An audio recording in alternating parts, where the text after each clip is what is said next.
मेरे प्रिय मित्रगण, आज का कहानी लव मैरिज और अरेंज मैरिज पर सोचने पर मजबूर कर देगी। विलम्ब न करते हुए कहानी की ओर चलते हैं। शाम सुरमाई हो चली थी। थका थका सा निढाल सूरज धीरे धीरे पश्चिम दिशा में डूब रहा था। उसकी सिंदूरी किरणें वातावरण में फैली हुई थी।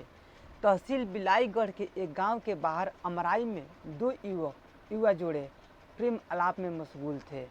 आम के दरख्तों की टहनियों में बौर निकल आए थे।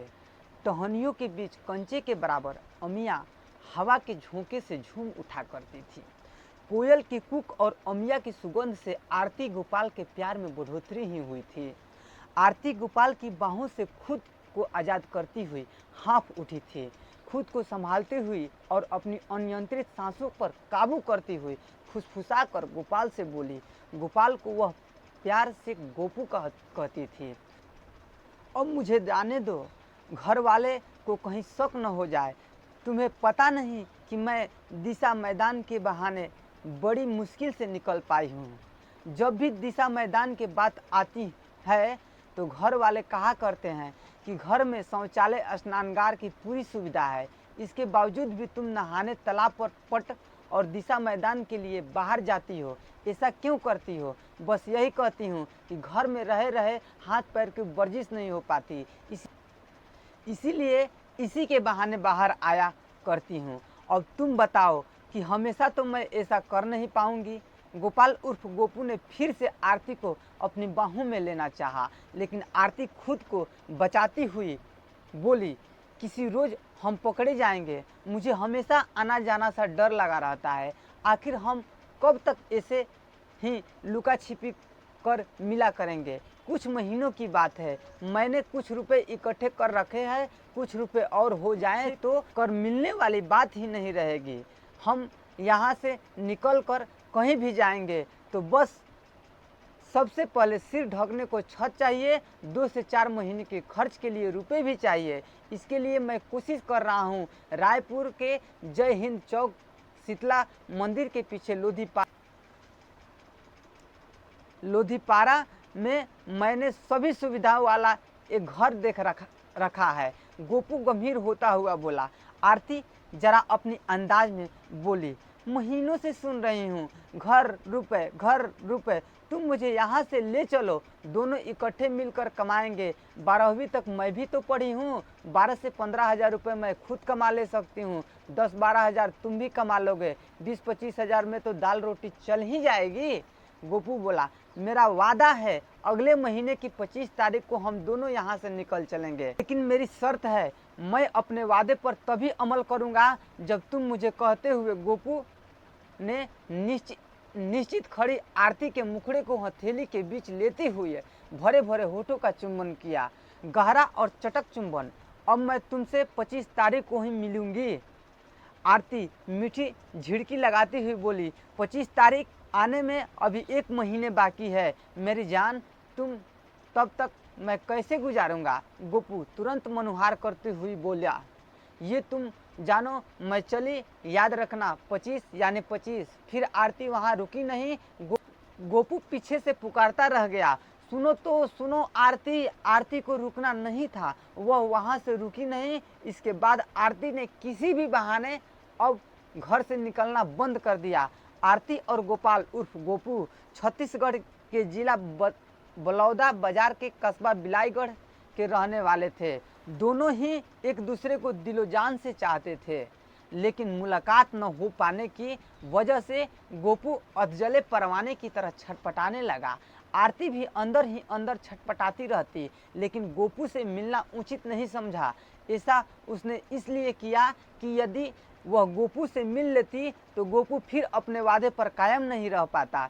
प्यार में तड़प जरूरी थी। भले ही वह गोपू से मिलने के लिए मन ही मन व्याकुल हुई जा रही थी। आरती से मुलाकात करने के लिए उसने बहुतेरे प्रयास किए, लेकिन असफल ही रहा। गोपू अपने घर के बरामदे में उदास बैठा हुआ था कि एक 10-12 साल की लड़की दौड़ती हुई आई और गोपू के हाथ में एक कागज थमा बोली। उसी पैर लौटने हुए वह बोली, आरती दीदी ने तुम्हें देने को कहा है। फिर वह अबोध लड़की वहाँ ठहरी नहीं, कुलांछे भरती हुई वहाँ से निकल गई। गोपू वापस लौटकर बरामदे में बैठा और तह किए हुए उस कागज की परतें खोली। उस खत में कुछ ही लाइनें लिखी थी। वह उस राइटिंग को बखूबी पहचानता था। वह उसकी प्रेमिका आरती की थी। लिखा था, गोपू जान जुदाई के ये पल आत्मा के लहूलुहान कर रहे हैं। मुझे एहसास है कि इस पीड़ा से तुम भी घायल जरूर हो गए होगे। 23 तारीख को वही मुलाकात होगी। उम्मीद है भविष्य में साथ रह सके। तैयारी तुम्हारी ओर से पूरी हो गई होगी तो मैंने भी अभी से पैकिंग करनी शुरू कर दी है। बस मुझे तुम्हारे पैरों के निशान पर कदम बढ़ाना है। तुम्हारी आरती। गोपू की आंखों में आंसू झिलमिला उठे। खत में उसे गोपू का चेहरा उभरता दिख रहा था। उसने कई बार खत को उस रात पढ़ा। आरती के शब्द पर उसने दीवानों की तरह चुम्बन लगाए। 2 दिन बचे थे। आरती के दिए गए समय को आने में 2 दिन उसने जैसे अंगारों पर लौटकर समय गुजारा। इसी बीच उसे अपनी सेव करने का ख्याल भी नहीं आया। पहले से मुकर मिलने की जगह पर गोपू पहुंचकर प्रेमिका का इंतजार करने लगा। उस ओर टकटकी लगाए हुए निहार रहा था जिस रास्ते से आरती को वहां पहुंचना था। शाम में धुंधला काबीज को हो चुका था। कोहरे ने बिलाईगढ़ कस्बे को अपने में समेटने का भरसक आभास वातावरण में व्याप्त था। प्रयास किया था। शाम होने के पहले ही शाम का उसने देखा। कोहरे की धुंध को चीरती हुई कोई चली आ रही थी। काठी और चलने के अंदाज ने उसे इस बात का एहसास करा दिया कि आने वाली उसकी जाने जिगर जाने तमन्ना आरती है। गोपू ने कोहरे में ही हाथ हिलाकर अपनी मौजूदगी का भान गोपू को करवाने का प्रयास किया। आरती दूर से ही गोपू को पहचान चुकी थी। पहचानती भी क्यों नहीं, 7 महीने से दोनों प्रेम के झूले में जो झूल रहे थे। आरती गोपू के करीब पहुंचती और दौड़कर आरती अपने गोपू को कंधे से जा लगी। शीशक जो पड़ी आरती अनायास गोपू के हाथ गर्दिश करने लगी।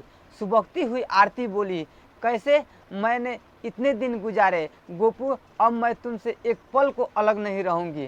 तुम्हारी कसम गोपू, जुदाई के पल कितने गहन और भयावह हुआ करते हैं।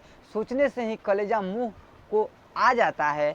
अपने से दूर करता हुआ भाई आवाज में गोपू बोला, मेरी भी स्थिति तुमसे अलग नहीं रही है। जुदाई के गम को किस तरह बर्दाश्त करता रहा हूँ। दोनों वहीं एक पत्थर की आड़ लेकर बैठ गए। उन दोनों में भविष्य को लेकर बातचीत होने लगी। बात उन लोगों के बीच मुख्य रही कि कब, कहाँ और कितने बजे मिलना है।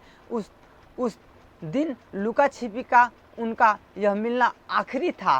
रात के चौथे पहर में आरती पर छोड़ कर निकल गई। अल सुबह आवागमन का साधन तो था नहीं। पहले से ही गोपू ने अपने दोस्त से एक बाइक का व्यवस्था कर ली थी।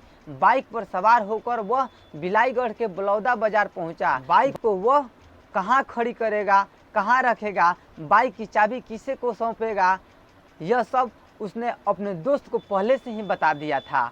बलौदा बाजार से सुबह सुबह बस पकड़कर वे दोनों रायपुर पहुंचे। यहाँ पर गोपाल उर्फ गोपू ने पहले से ही लोधीपारा शीतला मंदिर के पास किराए का कमरा ले रखा था। लिहाजा गोपू को आरती को यहाँ वहाँ लेकर भटकना नहीं पड़ा। मालिक अरुण जोहल को उसने आरती का परिचय अपनी पत्नी के रूप में कराया। पहचान के लिए उसने मकान मालिक को आधार कार्ड दिखाया। संतुष्ट होने के बाद अरुण जोहल ने किराए पर उन दोनों को कमरे की चाबी दे दी। हफ्ते 15 दिन तक दोनों भयभीत रहे। दोनों के घर वाले को यह समझते देर नहीं लगी कि दोनों गांव छोड़कर चले गए हैं। थोड़ा हो हल्ला हुआ गांव में। चूंकि दोनों एक ही जाति के थे इसलिए यह मामला विशेष तूल नहीं पकड़ा। दोनों के घर वालों को यह समझने में जरा भी दिक्कत नहीं हुई कि आरती गोपाल के साथ भाग गई है। आरती के पिता ने बेटी के गायब होने के थाने में रिपोर्ट तक नहीं लिखाई। जो होना था वो हो चुका था। सांप निकल चुका था। लकीर पीटने के हालात सुधर नहीं सकते थे। लिहाजा दोनों पक्षों में खामोश में समझौता कर लिया था। इधर दूसरी ओर गोपाल कब तक घर में बैठा रहता। उसने एक कपड़े की दुकान में नौकरी कर ली। जब काम पर चला जाता तब आरती घर में अकेली बैठी बोर होती। गोपाल ने एक बार कहा, तुम्हारी काम पर चले जाने के बाद घर में मैं अकेली बोर हो जाया करती हूँ, अगर तुम कहो तो मैं भी कहीं कुछ काम कर लूँ, इससे आमदनी तो बढ़ेगी, मेरी बोरियत भी दूर हो जाएगी। पहले तो गोपू ने उसे नौकरी के लिए मना किया, लेकिन आरती के काफ़ी मनुहार और बोरियत का हवाला देने पर वह राजी हो गया।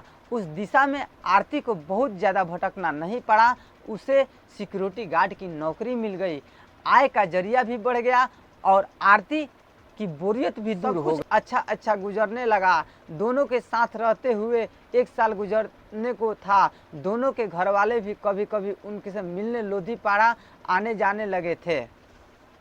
उनके घर वालों को यह देखकर संतोष मिलता था कि चलो दोनों कमा खा रहे हैं, सुखी हैं। दोनों के घर वाले को किसी तरह का किसी से कोई गिला शिकवा नहीं रह गया था।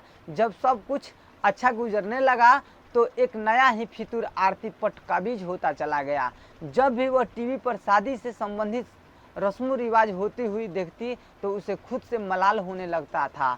अक्सर वह गोपाल उर्फ गोपू से इस बात का जिक्र कर बैठती कि काश हमारी भी ऐसी ही धूम धड़ाके से शादी हुई होती, तुम बारात लेकर आते, मंडप सजा होता, सहेलियों के बीच में छिपी होती। एक रस्म तुम्हें मालूम है तो जिस पत्तल पर वधू खाना खाती है उसी पत्तल को लपेट कर छिप उससे बर को मारती भी है। जब होना था तब तो हुआ नहीं, अब लाख चाहने के बावजूद यह संभव नहीं है। ऐसी बातें सोचकर क्यों अपना दिल दुखाती हो और मेरा मूड भी खराब करती हो। गोपाल ने समझाया। दोनों के बीच और कई तरह के मुद्दों को लेकर अक्सर तकरार होने लगती थी। मोहल्ले के लोग समझा बुझाकर दोनों को शांत करा दिया करते थे। अक्सर उन दोनों में इन्हीं बातों को लेकर जब तक कलह हो जाती थी।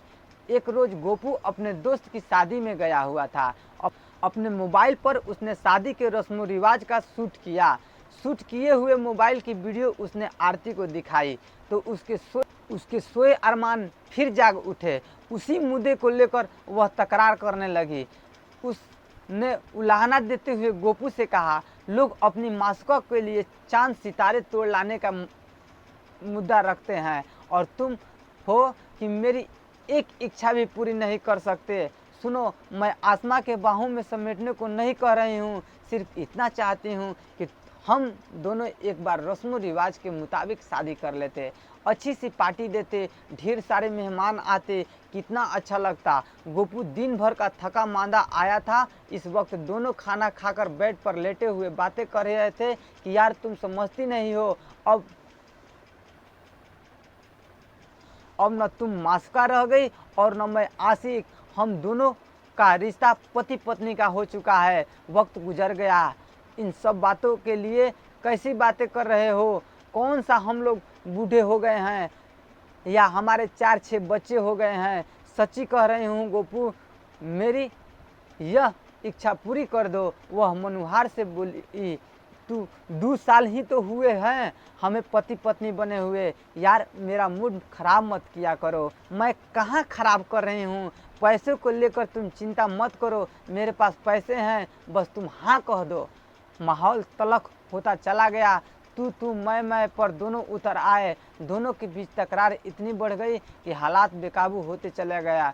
बात 2 मार्च 2022 की है। जिले के थाना पंडरी के थाना प्रभारी उमाशंकर राठौर के पास एक युवक बदहवास सा तेजी से साथ थाने में आया। ड्यूटी पर तैनात पुलिसकर्मियों ने उस युवक को रोकना चाहा, लेकिन वह रुक नहीं पाया।